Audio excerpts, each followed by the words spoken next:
1 Tessalonicenses, capítulo 2, versos 13 a 16.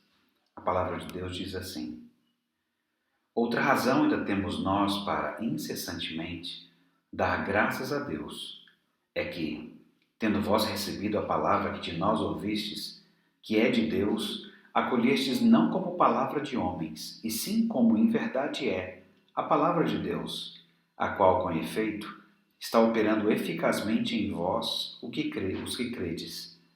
Tanto é assim, irmãos, que vos tornastes imitadores das igrejas de Deus existentes na Judéia em Cristo Jesus, porque também padecestes da parte dos vossos patrícios as mesmas coisas que eles, por sua vez, sofreram dos judeus, os quais não somente mataram o Senhor Jesus e os profetas, como também nos perseguiram e não agradam a Deus, e são adversários de todos os homens, a ponto de nos impedirem de falar aos gentios para que estes sejam salvos, a fim de irem enchendo sempre a medida de seus pecados. A ira, porém, sobreveio contra eles, definitivamente. Antes de começar o sermão, vai aqui primeiro um rascunho. Um rascunho do que nós vimos até aqui. A primeira pregação foi no capítulo 1, nos versos de 1 a 5, em que nós vimos aquelas jogadas em triângulo no basquete. Lembra-se do primeiro sermão do reverendo Emílio? O Criador deste mundo, Deus Pai, Deus Filho e Deus Espírito Santo, ele deixou algumas jogadas para refletirmos sobre as razões das ações de graças. E na primeira jogada, fé, esperança e amor. Nós vimos acerca do poder do Espírito. Depois, sobre adoração, esperança e certeza. Vimos sobre a alegria do Espírito. Depois, sobre piedade, justiça e irrepreensibilidade, a ação interna do Espírito. E no sermão de hoje, veremos a eficácia, a imitação e juízo, a ação externa do Espírito. Essa é mais uma noite que fez o Senhor e vamos nos alegrar nele, ouvindo a sua voz. Vamos falar com ele primeiro buscando orientação? Bom Deus e Pai, nos ajuda a ouvir a Tua voz à medida em que explicamos esse texto. Faz isso, Senhor, para o nosso crescimento, para que nós o amemos mais e para que nós amemos uns aos outros como a nós mesmos. Nós oramos agradecidos, Deus, no nome de Jesus. Amém. Vocês devem ter ouvido falar do famoso jogador Kobe Bryant, o jogador do Lakers que morreu junto com sua filha de 13 anos e mais 7 pessoas em um acidente de helicóptero na manhã de 26 de janeiro, esse ano, na Califórnia. Kobe, como nós ouvimos no primeiro sermão, sobre os triângulos do basquetebol, Kobe também foi treinado pelo lendário técnico Phil Jackson nos triângulos do basquetebol. O que talvez você não saiba é que Kobe estava trabalhando com o autor brasileiro Paulo Coelho em um livro infantil destinado a inspirar crianças carentes. Com a morte de Bryant, Paulo Coelho apagou o rascunho que estava trabalhando, dizendo em uma entrevista que não fazia sentido publicar o livro sem ele. Ele precisava do modelo vivo para que as crianças pudessem imitar, mas ele morreu. Nós costumamos nos entreter com outro tipo de imitação, com coreografias. Como é que você imita uma coreografia? Bom, geralmente assistindo a um vídeo dela e repetindo a exaustão os movimentos do verdadeiro dono da coreografia até que os movimentos façam parte de você. Você não quer fazer mais ou menos ou sequer inventar um passinho diferente. Não, você quer fazer igualzinho. Há pouco tempo as crianças estavam imitando o Floss Dance, do Garoto da Mochila, o Russell Horning. Ele estava com 16 anos quando ele viralizou com essa dancinha. Se não for igual, não vale.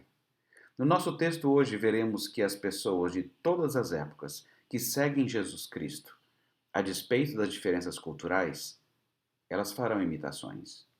É isso que nós vamos ver nesse nosso texto, que as pessoas de todas as épocas que seguem Jesus Cristo, a despeito das diferenças culturais, elas farão imitações. O nosso texto mostra duas imitações importantes.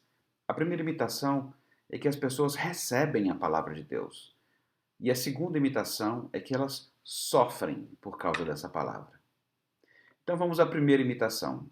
As pessoas recebem a palavra de Deus.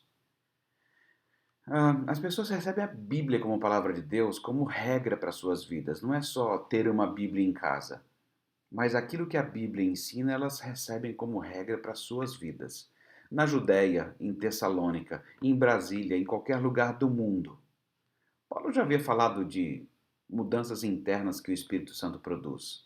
Agora, ele vai mostrar como esta semente do Evangelho lá dentro, como é que ela é percebida do lado de fora.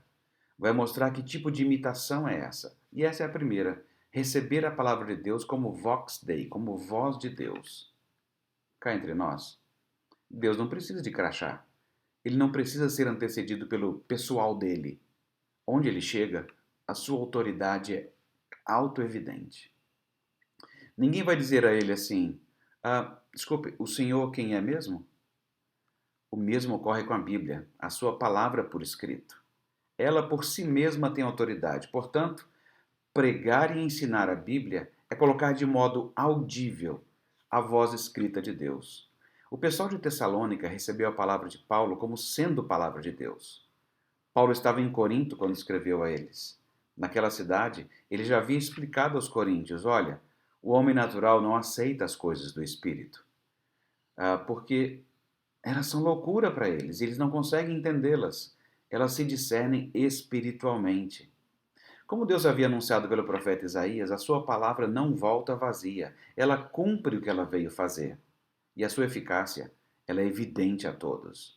O povo de Tessalônica, eles não possuíam redes sociais instantâneas, eles não ensaiavam passos de dança de ninguém, eles não treinavam nenhuma triangulação, porque não foi nenhuma imitação produzida por eles mesmos.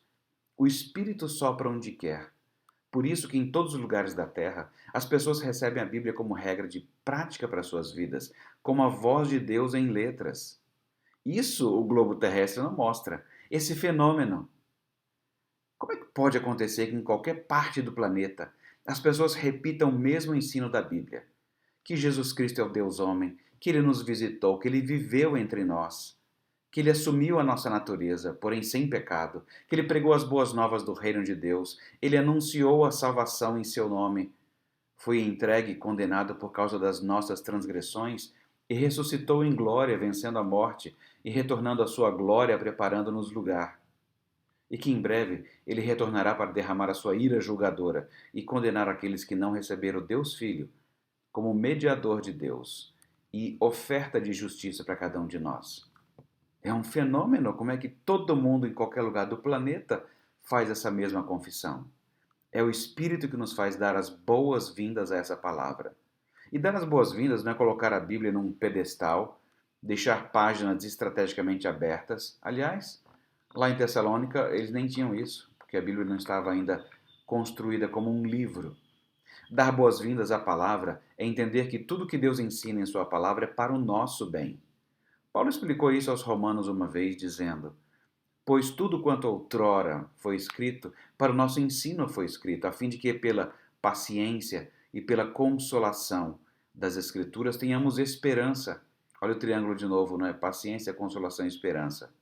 Ora, o Deus da paciência e da consolação vos conceda o mesmo sentir de uns para com os outros, segundo Cristo Jesus, para que concordemente a uma voz glorifiqueis ao Deus vivo e Pai de nosso Senhor Jesus Cristo. Dar boas-vindas à palavra de Deus nos torna acolhedores e desejosos de viver pela retribuição de justiça que Deus fará. Há pessoas que se dizem discípulos de Cristo, que não são nada acolhedoras, achando que são a vara e o cânon de Deus para o mundo. Basta um pouco de entrada no Twitter, no Facebook, em qualquer outra rede social, para você perceber que há várias pessoas falando do nome de Deus ou do Evangelho, mas que não são nada acolhedoras. Elas, pelo contrário, acham que são a vara de Deus no mundo, acham que são o cânon de Deus para o mundo, ou seja, a referência, que a palavra delas é a palavra de Deus. Cristão, toma cuidado. Essas forças são tão atraentes que não poucos cristãos estão muito envolvidos pela esfera do poder de ter essa palavra e saber que a tem, ao lugar de entender de que é possuído pela palavra. quando você entende que você tem um poder nas suas mãos, você não vai ter vontade de se alegrar comunitariamente como o povo de Deus para adoração. Não é à toa que não poucas dessas pessoas que gostam de ser a vara de Deus para o mundo, elas não gostam de se alegrar comunitariamente. Tem muitas ressalvas, muitos senões sobre o ajuntamento da igreja, com tanta gente falha junto. Dá para desconfiar, não dá? Cristão, há elementos externos visíveis, quantificáveis, que qualificarão a sua recepção da palavra. Dá para saber se você recebeu ou não a palavra. Você será mais acolhedor. Paulo elogiou o povo de Tessalônica. Semeadores, sejamos ricos de esperança no poder do Espírito Santo, pois nem só de pão, ou de álcool em gel, ou máscaras, vive o ser humano, mas de toda palavra que procede da boca de Deus. Nós precisamos tomar cuidados, é verdade, mas os cuidados também revelam o nosso coração. Antes dessa crise que nós estamos passando, as pessoas alegavam não ter muito tempo para ler a Bíblia. Agora eu sei que terão. Mas será que terão? São tantas séries, são tantos canais abertos, são tantos cursos. Cuidado. Há muitas vozes no mercado e você precisa da voz do bom pastor. Amar e ler a palavra daquele que te perdoou e salvou para discernir as outras vozes. E não ao contrário. Nós precisamos primeiro da palavra de Deus e não o contrário. Se nós não soubermos bem essa palavra que nós recebemos, e aliás, essa é a característica da imitação. Nós não só recebemos, mas estamos sempre com um desejo crescente de conhecê-la, de saber mais sobre ela, a fim de podermos saber o que vamos fazer nesse mundo. É por isso que essa imitação, primeiro, as pessoas recebem a palavra como voz de Deus e estão sempre ávidos de ter mais dela. Você a recebe assim também? É assim que você tem recebido a palavra de Deus? Está cada vez mais ávido de ter mais e mais dela? E isso, inclusive, no ajuntamento comunitário. A segunda imitação é que as pessoas sofrem por causa dessa palavra. O povo de Deus não possui uma reação nem de rejeição e nem de adoção irrefletida da cultura. Para nós, a cultura não é uma coisa que deva ser rechaçada, mas também não é algo que deve ser abraçado. Simplesmente o reino de Deus possui uma cultura que se expressa, e cada discípulo de Jesus é embaixador desse reino. Receber a pregação do Evangelho como palavra de Deus inclui toda a história, da criação à consumação de todas as coisas. Um mundo criado bom, mas que corrompeu-se, que já foi redimido, mas está sendo redimido e que será plenamente restaurado. O Espírito Santo age nas pessoas e elas recebem com alegria a palavra que lhes está sendo pregada.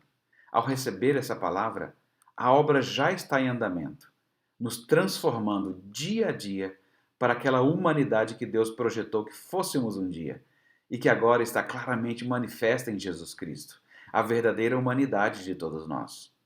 Esse conteúdo que carregamos como embaixadores de Deus traz um conflito natural.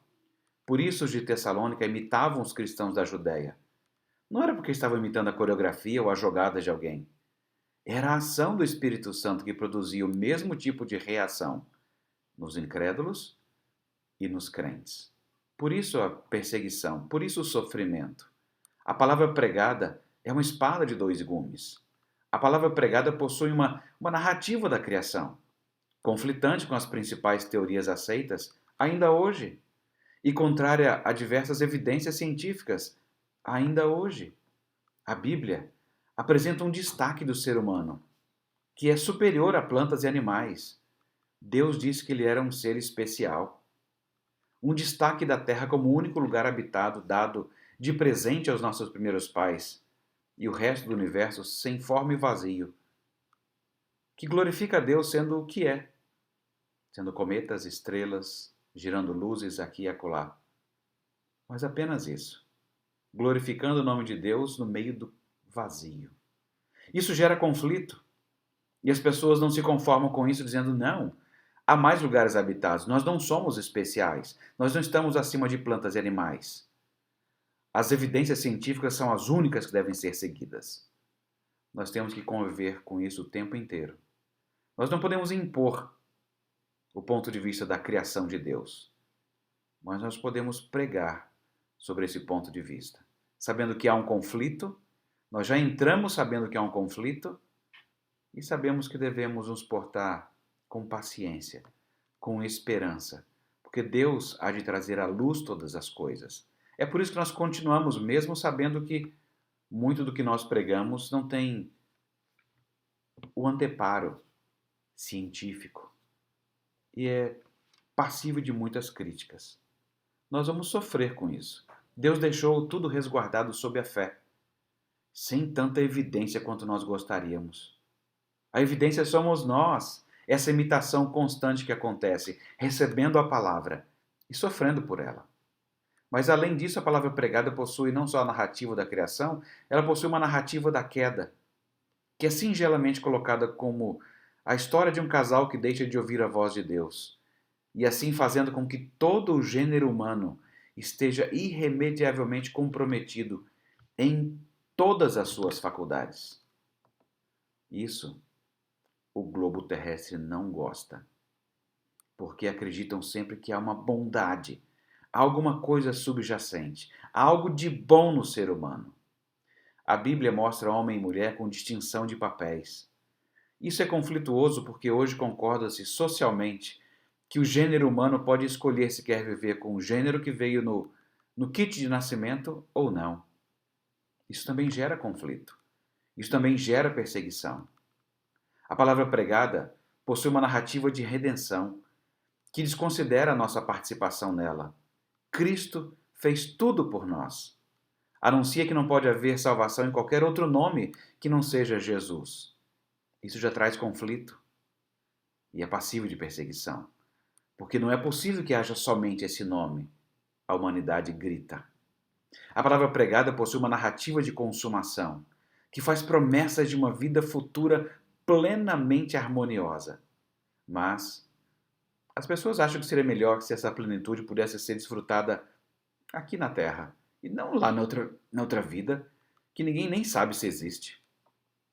As pessoas querem sucesso agora, querem morar bem agora, querem felicidade agora, querem realização agora, querem que haja um mundo unido vivendo como um só, querem que não haja céu, que não haja religião, enfim, um lugar onde não haja Deus e o ser humano possa finalmente ser livre.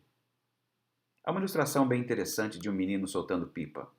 O vento era bom, estavam todos animados, o menino e a pipa. A pipa pedia repetidas vezes que o menino desse mais linha, a fim de que pudesse ir mais alto. Mas o carretel chegou ao fim. A pipa, então, percebeu o problema. Ela achava que podia ir mais longe, mais alto. Bastava apenas que o menino rompesse a linha, que a impedia de ir mais longe. Você já imagina o final da história, não é? Não sofremos mais por causa dessa linha.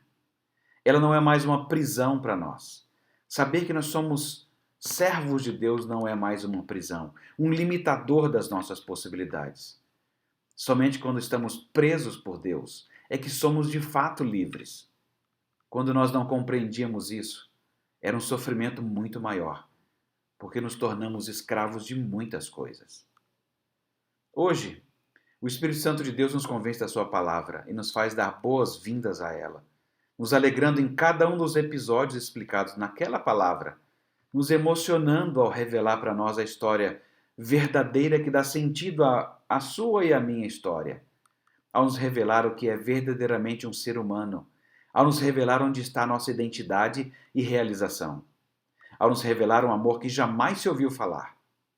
Nas nossas melhores criações, somos capazes de morrer por um amor, mas ainda assim, de forma desordenada.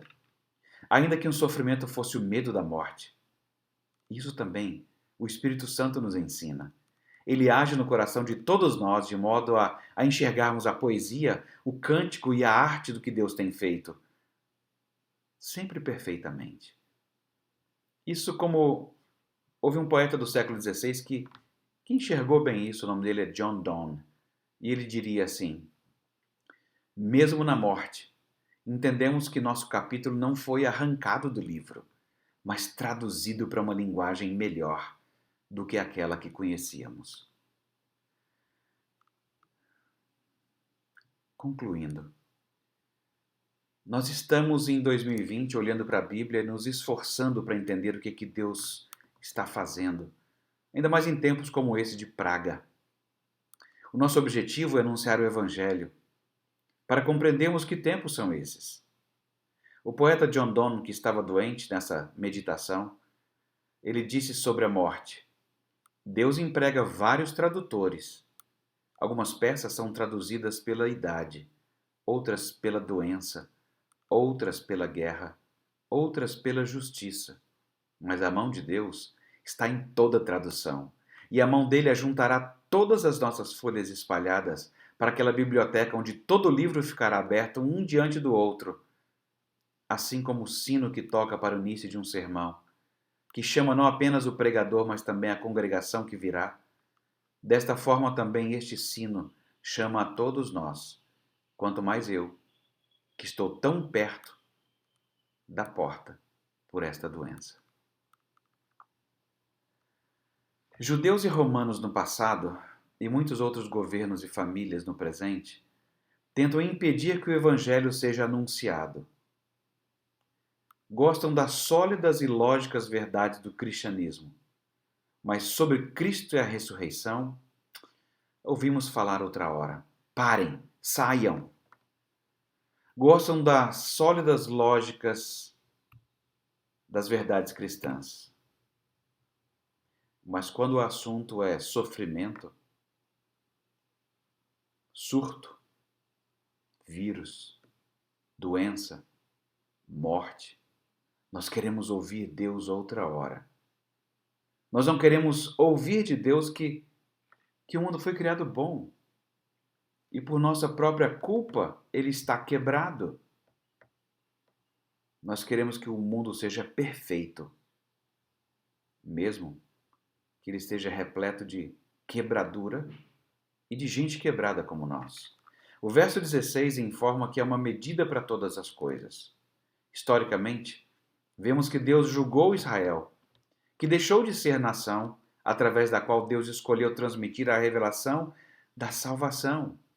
Os escritos revelados a ela continuam válidos, porque os escritos são a respeito da história de Deus, como ele criou um mundo bom, como nós o estragamos e como ele o consertou e tem consertado. Esse privilégio histórico ninguém pode tirar ou negar que foi por intermédio daquela nação. O julgamento de Deus sobre os que perseguiam os profetas no passado, a João Batista, o último profeta, os discípulos e apóstolos de Cristo, e qualquer um de nós que pregue a palavra de Deus, o julgamento virá. Quando Deus fala aos Tessalonicenses do julgamento sobre líderes e religiosos judeus, não é um libelo antissemita, de jeito nenhum. Ele não está falando de um julgamento sobre os remanescentes de Israel antigo, que acreditaram ao longo de sua história, e de tantos outros remanescentes que possam crer ainda hoje. O juízo é nos termos como João escreveu em João 3:36. Por isso, quem crê no Filho tem a vida eterna. O que todavia se mantém rebelde contra o Filho, não verá a vida, mas sobre ele permanece a ira de Deus. Se alguém ainda hoje permanece rebelde quanto a Cristo, se são intratáveis em sua incredulidade e recusam e impedem a tarefa sua e minha de levar a verdade de Deus até os confins da terra, sobre estes permanece a ira de Deus, para ser manifesta em ocasião oportuna. A rejeição e a crucificação de Jesus que judeus e romanos fizeram indicavam um julgamento espiritual sobre a nação, que foi simbolizado fisicamente mais tarde pela destruição de Jerusalém, e indicava para o julgamento, ou apontava para o julgamento eterno da nação no final da história, junto com tantos outros que rejeitaram e impediram também. Paulo viu que a época histórica redentora de Israel, como povo escolhido de Deus, havia terminado no julgamento decisivo desse povo, e será assim para qualquer outro povo que impeça a ação redentora da Igreja na proclamação do Evangelho. Com uma mensagem assim, o conflito é esperado. Com tamanha fidelidade ao reino de Deus e ao seu rei, Outros governantes sentirão ciúmes e ódio por não poderem reinar e dominar sobre os corações dos cristãos, e a perseguição fica cada vez mais clara. Apesar de tempos difíceis, similares aos de tantos outros em todas as épocas, haverá um fim. O povo de Tessalônica descansou e se alegrou, porque eles agora tinham um juiz. O julgamento da antiga nação Israel, juntamente com o restante da humanidade descrente, se completará com a volta de Jesus. Mas isso não impede que pequenos juízos venham para chamar a atenção do mundo, para se voltar para o único que pode retirar todos os males da terra. Então é hora de pano de saco e cinza, é hora de vergonha, porque esses males não vêm sobre os descrentes apenas, esses males vêm sobre todos. Mas os crentes sabem que não era para ser assim. Os descrentes sabem que não era para ser assim. Mas os cristãos entendem porque Deus o revelou, por que está sendo assim. Mas que há um justo juiz que restaurará todas as coisas. A imitação no sofrimento. Ela acontece não porque estejamos tentando copiar um modelo, mas a imitação ocorre porque é o mesmo Espírito que age em cada cristão. E, na verdade, acaba sendo igual porque a verdade de Deus ela não é bem recebida pelos incrédulos. E o juízo ocorrerá, apenas somos informados disso. Nossa confiança em tudo que Deus fez e tem feito é tão grande que deixamos para Ele a vingança. Ele somente sabe executá-la adequadamente. Sofremos, portanto, em paz. Depois da ação do Espírito Santo no seu e no meu coração, você e eu amamos mais a sua palavra. Nós sabemos que Jesus Cristo somente é Salvador. E nós estamos aprendendo a viver em um corpo, a igreja. Essa similaridade é assim mesmo, é a ação de Deus sobre nós, junto com a alegria de receber a palavra. Você reconhece o sofrimento por querer viver de acordo com o reino de Deus. E é assim mesmo. Muitos que vivem e governam aqui ainda não entendem que Deus é o soberano de toda a terra e que é Ele quem faz com que alguém seja soberano por aqui ou não. Então, problemas virão, por enquanto. Mas você vê o triângulo acontecendo, não vê? A eficácia da obra do Espírito, a imitação por reação à palavra de Deus e a certeza do juízo que Deus traz e trará ainda, definitivamente. A nossa imitação é uma imitação de resultado. É o que outro fez por nós. Toda imitação que para na figura humana é só uma distração, um deleite momentâneo. Nesse sentido, não imitamos o que Jesus fez por nós. Somente Ele morreu na cruz, pelos pecados do mundo. Somente Ele recebeu a punição de Deus Pai e nos substituiu na cruz. A imitação é uma explosão de alegria e gratidão porque essas coisas foram feitas. Quando você entende o que Deus fez por você, não haverá dúvida de que você recebeu a palavra dele. Você passará a mais e mais dar boas-vindas à sua palavra em sua vida e a não se importar com sofrimento e perseguição. Paulo Coelho, ele apagou o rascunho no qual estava trabalhando para inspirar outros. Ele precisava do modelo vivo para que as crianças o pudessem imitar. Mas ele morreu. Cristo morreu, mas ressuscitou e é o modelo vivo que faz mais do que nos inspirar. Ele nos dá nova vida e faz ela brotar de dentro para fora, nos fazendo alegremente receptivos ao modo de vida do seu reino. E tristes com tudo o que está acontecendo, mas não desanimados com o sofrimento e perseguição. Esses movimentos, recepção e sofrimento, provam a eficácia da obra do Espírito Santo. Por isso nós reagimos da mesma forma em qualquer lugar, recebendo a palavra e sofrendo com alegria, porque entendemos contra quem as pessoas estão se rebelando. É contra Deus, o Criador. Jesus já havia nos confortado assim, dizendo: olha, se o mundo vos odeia, sabei que primeiro do que a vós outros me odiou a mim. Se vocês fossem do mundo, o mundo amaria o que era seu. Mas como vocês não são do mundo, pelo contrário, Jesus nos escolheu dele. Por isso o mundo nos odeia. Lembre-se da palavra que eu disse. O servo não é maior do que o seu senhor. Se me perseguiram a mim, também perseguirão a vós outros. Se guardaram a minha palavra, também guardarão a vossa. Tudo isto, porém, vos farão por causa do meu nome, porquanto não conheceram aquele que me enviou. Você se lembra dessas palavras de João, não é? Lembra? Se o mundo odeia vocês, saibam que primeiro eles odiaram a Jesus. E nós não somos maior que o nosso mestre. Essa imitação, ela vai acontecer no seu povo. Semeadores, receber a palavra, sofrer por ela. Nós sabemos o que está acontecendo. Nós sabemos contra quem as pessoas estão reagindo. E por isso continuamos a pregar, porque um dia nós também éramos inimigos de Deus. Deus nos ajude e nos abençoe. Vamos orar? Bom Deus e Pai, bendito seja teu santo nome. Ajuda-nos a nos alegrar profundamente, uma vez mais pela tua palavra, e outra vez mais pelo sofrimento e perseguição, por causa dessa mesma palavra. Obrigado, Deus, porque o Senhor não faz isso para afrontar as pessoas, intimidar as pessoas, mas o Senhor certamente chacoalha o mundo para que percebam que estão num caminho errado, num caminho de morte, de que o grande problema da humanidade não é um vírus, é o pecado.